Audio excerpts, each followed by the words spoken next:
ನನಗೇಕೆ ಗುಡಿಗೋಪುರ ಕಟ್ಟಿ ಪೂಜಿಸುವೆ ಎಂದ ನಿನ್ನ ಮನೆಯ ಗುಡಿಯಲ್ಲಿ ಹಳು ಆ ನಿನ್ನ ತಾಯಿ ಅವಳನ್ನೇ ಪೂಜಿಸಿಂದ ನನ್ನಲ್ಲಿ ಬರಬೇಡ ತಾಯಿಗಿಂತ ದೇವರು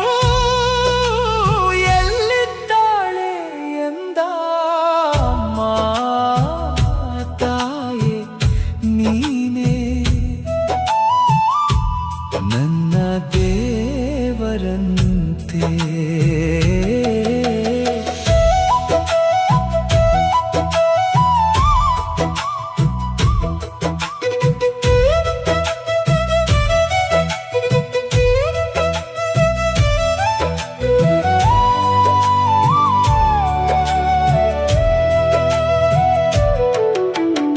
ಅವಳನ್ನು ನೋಯಿಸಿ ಅವಳಲ್ಲಿ ಕಣ್ಣೀರು ತರಿಸಿ ನನ್ನ ಬಳಿ ಬಂದರೆ ಏನು ಸಿಗ